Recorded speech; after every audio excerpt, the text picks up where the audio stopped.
Eta alaxe joan da partida esanguratsu hau historikoare izan behar zuena, baina argi zaletu zuri urdinek izugarrizko marka eginen dutelako. Tira, edonola ere badakizue alakoetan gertatzen den bezala, oraingo honetan ere Donosti aldean Anoeta alde horretan, partida bat baina gehiago jokatu da.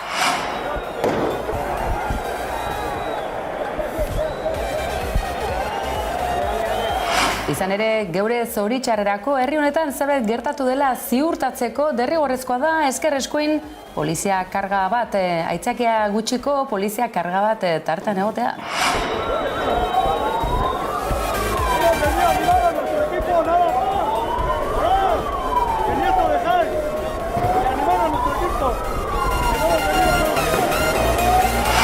Gauzak honela, Sevillara nor joango ote da, bizkaitarrak joango ote dira, baina izue, konturatu zarete beste behin ere kontu hauetan gizonezkoen futbolaz ari garela jo eta ke zer demontre gertatzen da, bazen egiten martxoaren 7an jokatuko duela halako partida esanguratsua Atletikek Barçaren aurka San Mamesen.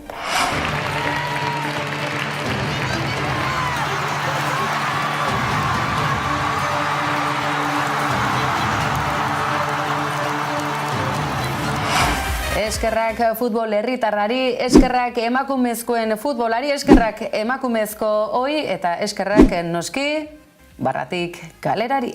Eta aurreko, noizan, irazizunin realak baita, ondala 3 urte irazizunin, todo eso, Atletiken kontra baita, historiko derbi importantena. Ordune usteto, oktabosetan osasunan kontra togauzikola, realai. Aurtene bai, kasualidad, no lo sé. Nork irabaziko dago erregaren kopa aurten? Hombre, espero dugu Atletikek irabaztea, baina ondo gongo legoke el Rayo Vallecano, la verdad. Ez dakit, ez nago asko jarraitzen, baina Atletik, pues bueno, hor egongo da. Gaur eta beti. Nork uste duzue irabaziko dagoela erregearen kopa? Unionistas. Salamanca. Eta zergatik uste duzue hori?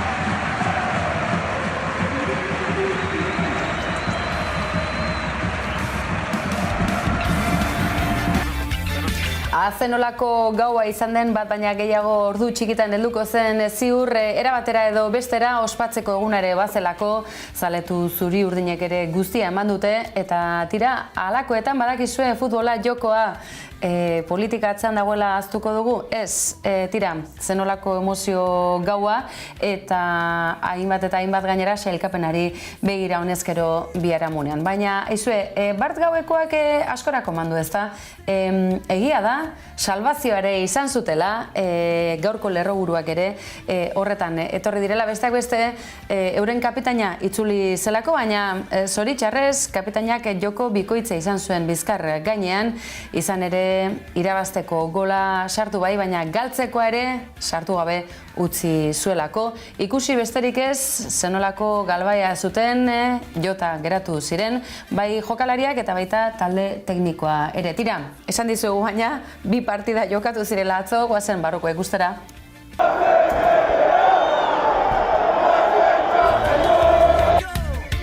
Eta barruan esan da bezala ere giroa bero-bero, animoak gogotsu, etzen atera nahi bezalaxe kontua, edo nola ere, gol batek ere zeresana eman zuen eta sare sozialetan azenolako arrabotsa, irudimentsiotako azterketa ere tartean omen da, tira, isa espedienteari utzi beharko zaio, baina partida galdutzat eman adu honezkero realak, baina badakizu alakoetan zeresanak askorako ematen duela baita hemen ere.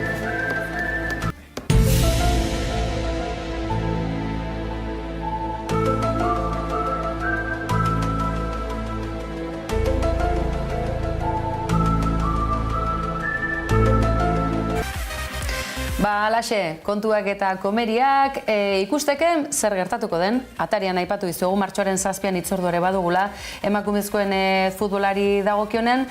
Gauzak honela, umorea eta ez dakit beste ikuspuntu alai bat betire ondotxo etortzen da, animoak goratzeko eta hori noski baietz gure Mondragon Unibertsitateko ikasleen eskutik etortzen da, izan ere zenbat gauza kontatzeko barratik kalera. Nork uste duzu irabaziko dagoela erregaren kopa aurten? Realak, Zeba. honea da lago. Ez, eta aurreko, noizan, irazizunin Realak baita, onda da 3 urte irazizunin, todo eso, Atletiken kontra baita, historiko derbi importantena. Ordune uste, oktabosetan Osasunan kontra gauzikola, Realai. Aurtene bai, kasualidad, no lo sé. Nork irabaziko dago erregaren kopa aurten? Hombre, espero dugu Atletikek irabaztea, baina ondo egongo legoke el Rayo Vallecano, la verdad. Ez dakit, ez nago asko jarraitzen, baina Atletik, pues bueno, hor egongo da. Irabaziko dugu. Gaur eta beti. Nork uste duzu irabaziko dagoela erregaren kopa? Unionistas. Salamanca. Eta zergatik uste duzu hori? Villarrealen kontra oso ondo jokatu zuterako. Me gustó el equipo. Les vi sólidos. Hay que apoyar al débil.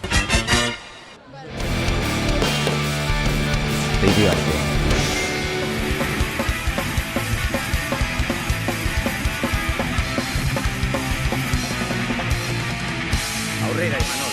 Beti aurrera.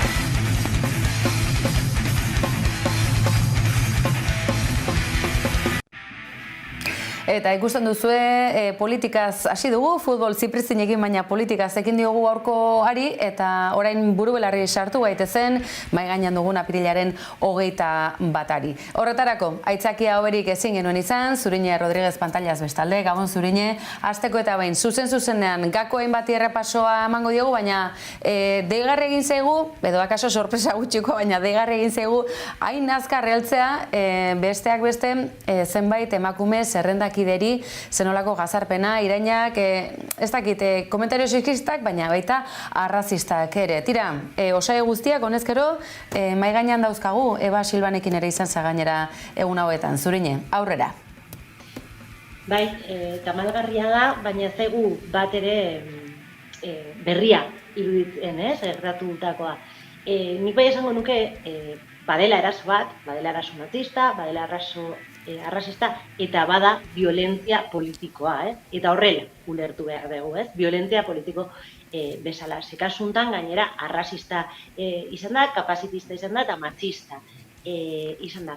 Eta ez da izan lehengo hautagaiari, baizik eta listetan behan edo erdigunean juten zen hoien kontra, Beraz, hortxe badago intentzionalidade oso klabe bat, eta da, emakumeen kontra egitea, arrazializatuen kontra egitea, eta modu zuzenean disiplinatzea beste guztiei, alegia, lortu nahi dutena da, emakumeak politikatik kanpo geratzea, Eta hortaz, baliatzen dira, sare sozialetaz, Aipatuko dugu gainera, Aipatuko dugu gainera Zuriñe akaso entzun edo ikustanari zaizkigun hori jakin dezaten, besteak beste zerrenden osagaiak, alegia, zerrendakideak aurkezten dijoazela honezkero alderdi edo sigla politiko ezberdinak, eta deigarri izan dela kasu bat bereziki izan dela agerikoa, Aiaraldeko Arabako zerrendakide bati egindako jazarpen hori, ez da, informazio zientzietako ikaslea, zerrendako kidea, eta askorentzat badirudi erasotzeko aukera erraz bat, emakumea, gaztea, eta esan duzu arrazializatua kasu honetan, ez da? Bai, eta nik uste, kasu honetan bera gorpuztu indu erasoa eta violentzia politikoa, eta izugarrezko elkartasuna jaso du, eta nik hori uste dut ere mahai gainean ipini behar dela, baina azaldu behar dugu zergatik gertatzen den hau momentu hontan, Eta nik bai enmarkatu nuke ofensiba patriarkal baten ondorioan, Gogora ezagun orain dela gutxi eduki ditugula beste hauteskunde bat, municipalak eta foralak, horiek izan direla, historiako hauteskunderik feminizatuenak, lehen mailan eta lehenengo zerrenda buruak izan dira emakumeak, eta orain kontraofensiba dator, Pasa zaizue denbora, orain ez da zuezin denbora, orain emakumeak bueltatu behar zarete, bueltatu beharreko leku horretara, ez? Espazio pribatura. Orduan, violentzia politikoa beti egon da, edozein emakumea pairatu zen du politikan, baina niri iruditzen zait momentu honetan eta kanpaina honetan tamalez, violentzia politikoa igoko dela, ofensiba patriarkal batean gaudelako, etortzen garelako, feminizatuak izan diren hauteskunde batzuetatik, eta momentu honetan maskulinizatuak izango diren beste hauteskunde batzuetara goaz, baina hauteskunde horietan ere emakumeak daude zerrendetan, eta emakume horiek eraztuko dira. Eta gainera, eta oso importantia da, normalean alderdiak zerrendetan lehengo postuetan dauden pertsonak ez babesten dituzte eta ekipoa sortzen dute euren inguruan, eta behan daudenak edo erdian daudenak normalean ez dakat ekipo hori logikoa denean. Nik uste izugarrizko erronka daukatela alderdiak protokoloak edukitzeko violentzia politiko hau nola heltzeko, ez? Eta benetan zaindu behar dira bere hautagaiak violentzia igoko delako. Nik argi daukat, kanpaina honetan izugarrizko violentzia politikoa pairatuko dela emakumeak, arrazializatuak, edo normalak kakotzen artean ez diren subjektu guzti horietak. Batek ere esan dezake, akaso ez ote dira emakumezkoetaz fido, ez dakit, halako elementu, desoreka elementu garela, beti ere, eskema patriarkal hori, edo ezarritako araudi hori betetzen ez dugun emakumeok, azkenan emakumeok? Bai, eta hori hauteskundeen beste partea da, ez? Dagoen errealidadea momentu honetan da, ez dakigu nork irabaziko duen, ez dakigu EH Bilduk irabaziko duen eta gobernatuko duen, edo EJak gobernatuko duen, dakigun gauza bakarra, da, gizon bat izango dela lehendakaria, ez? Eta hori, zerbait izan nahi du, ez? Mugimendu feministak lortu du, nik uste, inoiz historikoki lortu den autoridadea eta poterea, baina gure buruzagi nagusia gizon bat izan da denez, eta beste egunen Eba Silvaren politologoarekin hitz egiten eban, eta galdetzen nion, ez? Zergatik hautatu duten momentu honetan EH Bilduk eta EJ gizon bat, eta berak argi esaten zidan, ez? Normalean gizonentzako eta alderdi politikoko elitentzako emakumeak ez gara fidagarriak, ez? Ez diogu segurtasuna ematen, eta ez dira gutaz konfidantza eukitzen. Eta hori mekanismo patriarkal bat da, ez? Aldi berean ere ikusi dezakegun nolatan emakumeak hortxe daude, ez? Eta izugarrizko borroka egiten ari dira, ez? Lista guztietan emakumeak daude ere lehen mailan, eta barne borroka bat egiten ari dira aldi berean ere. Zentzu horretan, gako ezberdinak aipatzen ari gara honezkero, beste bat aipatu aurretik goazen intro berezi bat egitera, Ayuso Andereak ere jokatu nahi duelako partida honetan. Nafarroa estatu arrazoi izaten dela aipatu izaten dugu, baina Araba, Bizkaia eta Gipuzkoa ere ez dira horretan salbuespen inondik inora. Tira, euskarazko hitzekin badute zenbaitzuk halako obsesioa, ez ezagutzagatik izango da, akaso, euskara zerbait jakinezkero, akaso harrelako ezakite jukutriak eta ez lirateke hain gaiztuak izango. Yo entiendo que aquellos que apalean policías, que revientan cajeros, que están con los de la Kale Borroka, que han secuestrado y han matado por su historia. Beti izan dugu jakimina, Ayusok bomberoen suhiltzaileen kamiona horren aurrean agerraldi egin zuenean ze helburu zuen, eta are gehiago bere irudiaren albo batean iturri izena agertzen zen suhiltzaileen zera honetan. Beti pentsatu izan dugu hau ikertzeko kontu bat izan dela, baina goazen arira. Otxandian horren aurka egurra ematen hasteko aukera paregabea eskaini diotelako, esan dezagun ikutu jeltzalea zuten troll zenbaitzuk, hasiera baten halako, ez, irria egin nahi izan dutelako Otxandian horren eraldaketa irudia etaren anagramarekin alderatuz, eta abar ikusi dugu, gero naizek garak azalpen baten eman duela, zenolako irridikulua, hemenetan grafia hori, zertxo bat ezagutu ezkero, grafia bereziki, ospetsua, historikoa, eta abar badelako, baina, tira, Ayusok eta saretako jendearen gehiengoak horri buruz gauza gutxi jakingo du, eta legez kanporatzea ere, ez dakigu, Otxandian horren legez kanporatzea, eraldaketa hitzaren legez kanporatzea, ala ezker subiraniztarena. Zer gehiago espero dezakegu kontu honekin?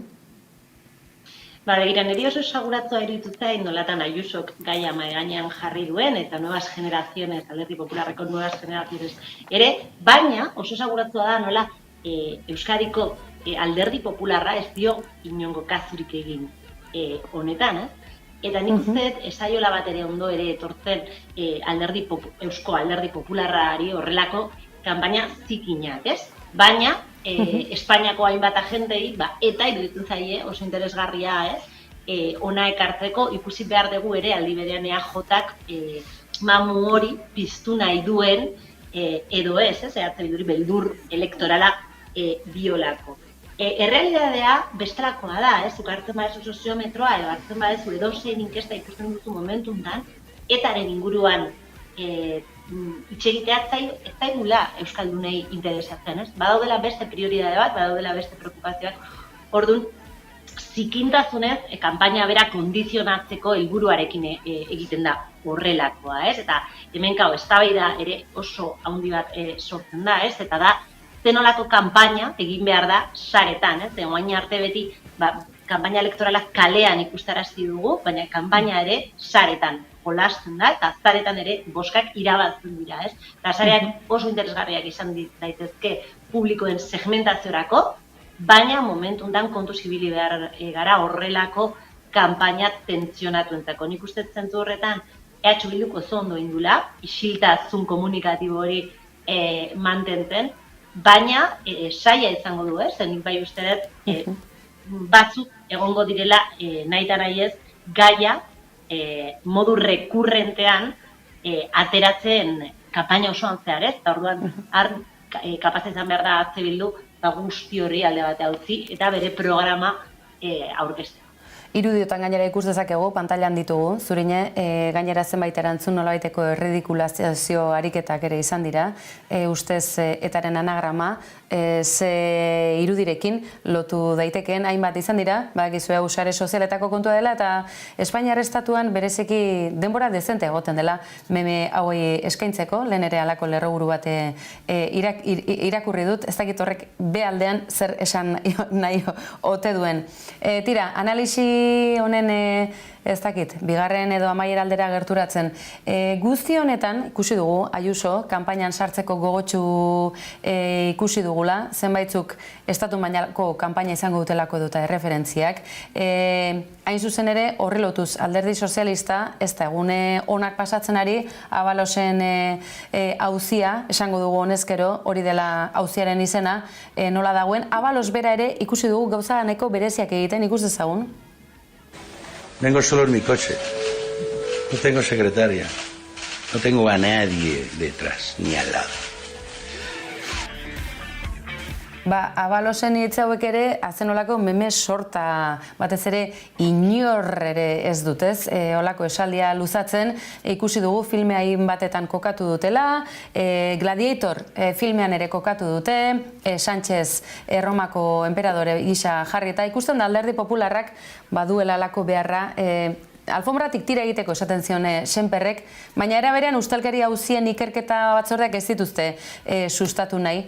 Abalos jaunaren ez dakit egoera berezitxo iruditu zegu, eta akaso aipamen bat ere merezi zuela, politika egintza bera ere tritura gailu bat izan daiteke, ez da, zurine, ez dakit hau baden horren adibide, bakarrik dagoela, behin eta berriz nabarmendu duelako, eta ez duela alakorik merezi, aipatzeko da, 1981 azgeroztik dela Alderdi Sozialistako partaide Abalos jauna, ez da, ez trago erreza izango, talde mistoan egotea, talde mistoan zergatik geratuko ote da, akaso foru babes hori mantenduko duelako, auzitara joateko, babesa bilatuko duelako? Bai, bueno, hemen ikusten dena da, nik uste Abalos pulso bat mantentzen ari dela Partido Sozialistarekin, eta ez dugun nahi, eta nik uste PSOEk aldi berean badakiela Abalos ez dela edonorrek eta informazioa eduki dezakela, eta mantatik, Senperrek esaten duten bezala, tiraka egin dezake, ez? Nik ikusita bere konparezentzia, ez dakit kuriosoa izan zen, edo maskulinidade beteriko konparezentzia bat izan dan, ez? Abalosen egoeratik aparte, hemen dagoen jaleo edo gordintasun hori da Sánchez nola geratzen den, Ábalos behin talde mistora pasata, gobernabilidadea, Espainiako gobernabilidadea berez saia zan, baina orain zaildu eginda, Sánchez bera negoziatu beharko duelako edozein lege, edozein iniziatiba Ábalosekin, eta hori indar handia ematen dio Ábalosei. Hemen, galdera importante bat badago, eta da zergatik ez du dimititu, bera argi eta garbi esaten du ez duela dimititu behar, eta PSOEk forzatu nahi zuela, orduan, denborarekin ikusiko dugu ze puntura arte korrupzioarekin zerikusia duen norbait basala Ábalos edo ez, baina nik bai usteet gaia bera emango digula, gaur adibidez Ábalos elkarrizketa batean egon da, eta hitz egin du, beraz hitz egiteko gogori badauka, nik imaginatzen dut esan momentu honetan urduri xamar egongo dela. Bai, irudiotan ikusi du gainera, hauteskunde kanpainak gehiagorako emango duela. Tira, amaierara heldu gara, urteurren berezia ere baduzu, azken orduotan, gaurko egunez, Zurine, sare sozialetan gainera horren kontakizun egin duzu, espetxearekin zerikusia du, Zaballako espetxearekin, bertan izandako heriotza bat, gertakizun hauek askotan behaldean ezkutuan geratzen dira, baina gizarteak ustez zaindu behar dituen edo bere, ez dakit, bere ona bermatu behar duen lagun askok hor segitzen dutela, eta heriotza ere badela, espetxeaz hitz egiten dugu erresidentzia ez dira, auzi zabal bat izan daiteke, baina kasu honetan bizipen personal bat kontatu diguzu.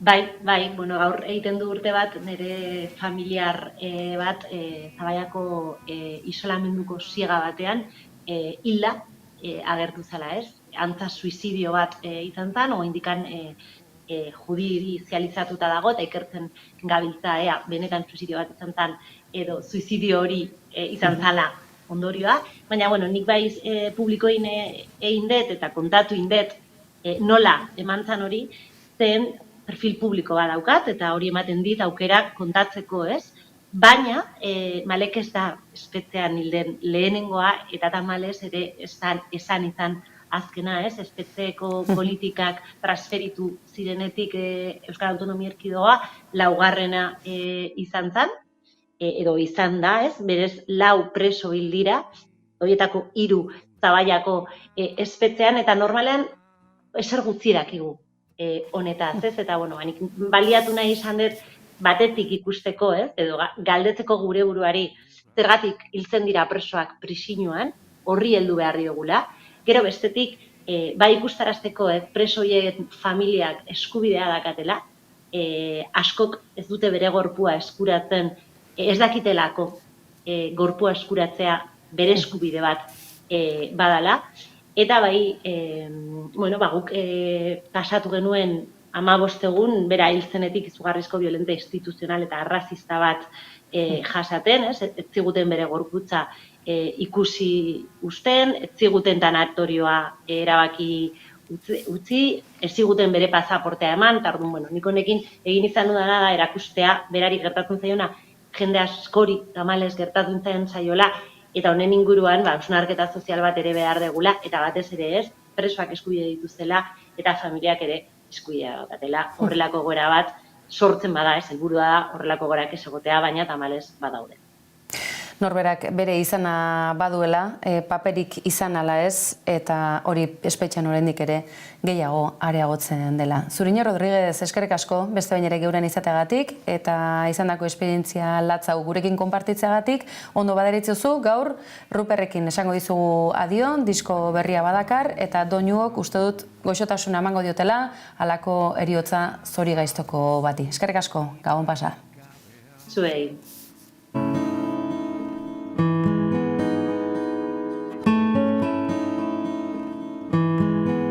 Enaiz ni zurekin aztu dena, beste norbait izango zen ura. Enaiz ni zurekin aztu dena, beste norbait izango zen itxura. Ura beste norbait izango zen, ni ez naizelaik zurekin oroitzen. Ala esan didaten niri ere, denborarin doala. Dena zapuztuz gupidarik gabea.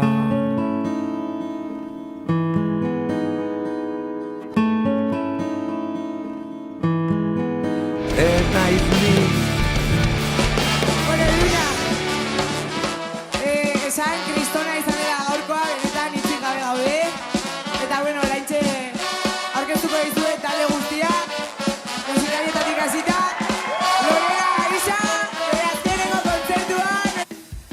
Eta badakizue ukitu positibo hori bizitza eta bihotza auspotzeko energia edota erregai hori ere ekartzeko itura badugula, ohitura ona, por cierto, aizue Eskabidean taldea. Ez baituzue ezagutzen, ahots hori etzaizue ezaguna egin Idoia Tapia da, eta euskal musikagintzan izena baduen emakume musikaria. Eskabidean taldeak iazko Sanferminetan 78ko Sanferminak gogoan hartu zituzten, German gogoan hartu zuten, eta noski baietz gazte jende oldea batu zuten, ordu eta askoz gehiagoko zuzeneko kontzertuan. Ikusgai duzuen kontzertu honezkero, YouTube kanalean sartu, Eskabidean 2023ko Sanferminak konpainia plazan, eta zenolako giroa. Honekin aur esango dizuegu penaz, badakizue, bihar bueltan izango baituzue baina, eta zer esan, eskerrak eman, noski baietz, egunero hor bestaldean izateagatik, gabon pasa, usiondi bat. Maite zenuen iria, nahi dut zure oroitarrea, baina batez ere maitia, zure herria. Maite zenuen iria, nahi dut zure oroitarrea, baina batez ere maitia, zure herria.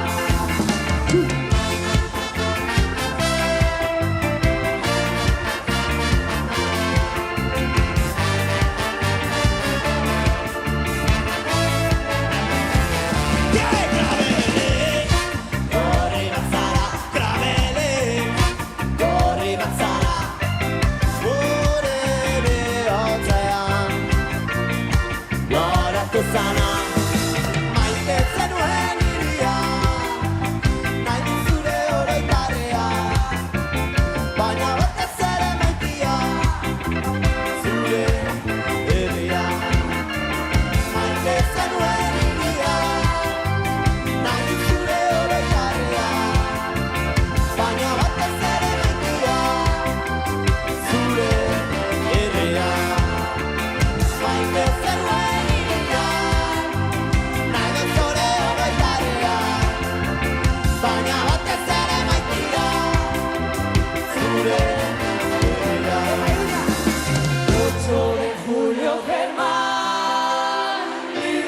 contra sus balas, querían los asesinos matar la aurora anunciada. Mira tu gente, Germán, querida pero alentada, el día de tu soñar vendrán a tocar las dianas para plantar tu sonrisa en las calles.